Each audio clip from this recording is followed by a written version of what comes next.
Hello दोस्तों, welcome to my YouTube channel. और आज हम फिर लेकर के आ गए हैं बोलेरो DCM 2.5D ECM के व्हीकल स्पीड सेंसर को लेकर के।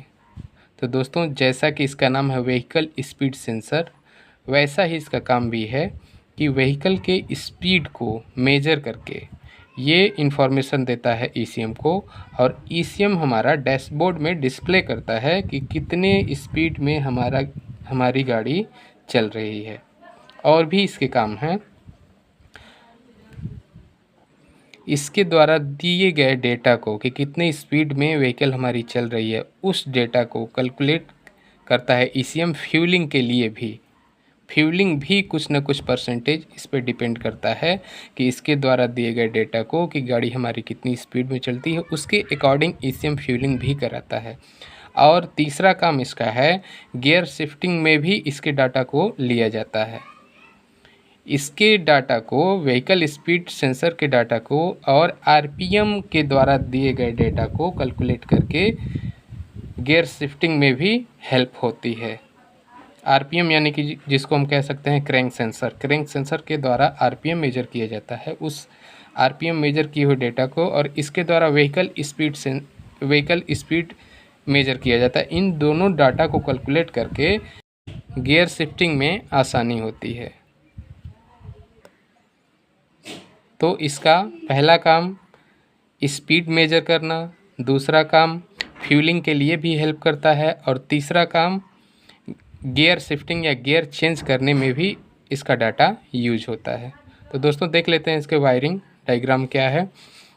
तो ECM के 77 नंबर यानी 77 नंबर पिन से सेंसर के 1 नंबर पिन में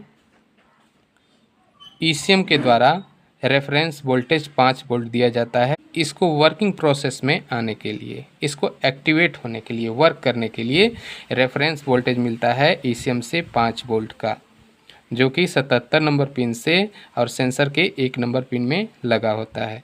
दूसरा वायर है इसका 33 यानी 33 नंबर पिन से 2 नंबर पिन पर, ये सिग्नल वायर होता है। ECM के 33 नंबर पिन से सेंसर के 2 नंबर पिन तक ये सिग्नल वायर आता है।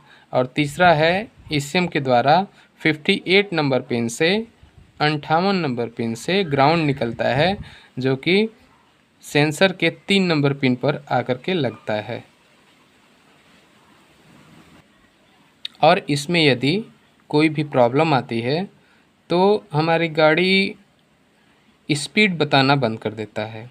डैशबोर्ड में व्हीकल स्पीड जो रहता है वो बताना बंद कर देता है, और उस बंद के कंडीशन में हमारी गाड़ी पिकअप भी तोड़ती है। पिकअप का इशू आता है, स्पीड का इशू आता है, और ये हमारा व्हीकल स्पीड डैशबोर्ड में बताना बंद कर देता है। इस सेंसर के फॉल्टी हो जाने से या फिर वायरिंग का प्रॉब्लम आ जाने से हमारी गाड़ी में स्पीड बताना बंद कर देगा। जो व्हीकल की स्पीड डैशबोर्ड में शो होता है वो बताना बंद हो जाता है। और गाड़ी में प्रायः देखे गए हैं कि इस कंडीशन में पिकअप का लो हो जाना पाया जाता है, गाड़ी पिकअप नहीं पकड़ती है, या एक्सेलेरेशन इशू भी कई गाड़ियों में देखा गया है कि एक्सेलेरेशन इशू भी आने लगता है। डैशबोर्ड में यदि व्हीकल की स्पीड नहीं बता रहा है और उस कंडीशन में यदि एक्सेलेरेशन की प्रॉब्लम आ रही है या फिर आपकी गाड़ी पिकअप में प्रॉब्लम कर रही है, तो हमें समझ जाना चाहिए कि ये प्रॉब्लम जो है व्हीकल स्पीड सेंसर के नाते ही हो रही है और कोई अदर परेशानी गाड़ी में नहीं है। और स्कैनर लगा के स्कैन करते हैं तो हमारे स्कैनर में ये कुछ फॉल्ट कोड आते हैं, P0500, P0500 और P0501, P0501 और P1501 यानी कि P1501, ये फॉल्ट कोड आते हैं स्कैन करने। आइए हम इन फॉल्ट कोडों को देख लेते हैं। P0500 vehicle speed sensor signal error.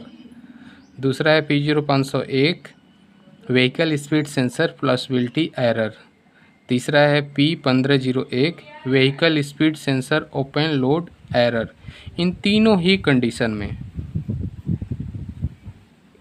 Condition में एक ही फॉल्ट निकलता है, वो इस प्रकार है कि ये कोड बन जाए तो हम पहला तो वायर देखेंगे, ECM के 77 नंबर पिन से सेंसर के 1 नंबर पिन तक कंटिन्यूटी चेक कर लेंगे। कंटिन्यूटी सही है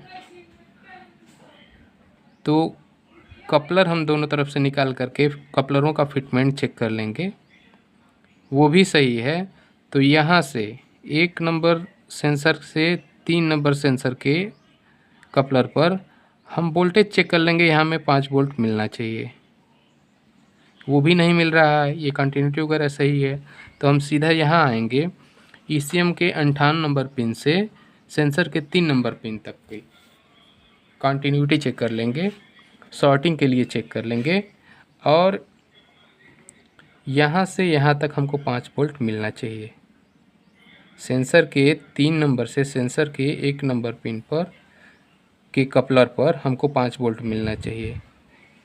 यदि यहाँ भी मिल रहा है, ये सारे वायर सही हैं, यहाँ मिल रहा है, उसके बाद हम ये सिग्नल वायर देखेंगे।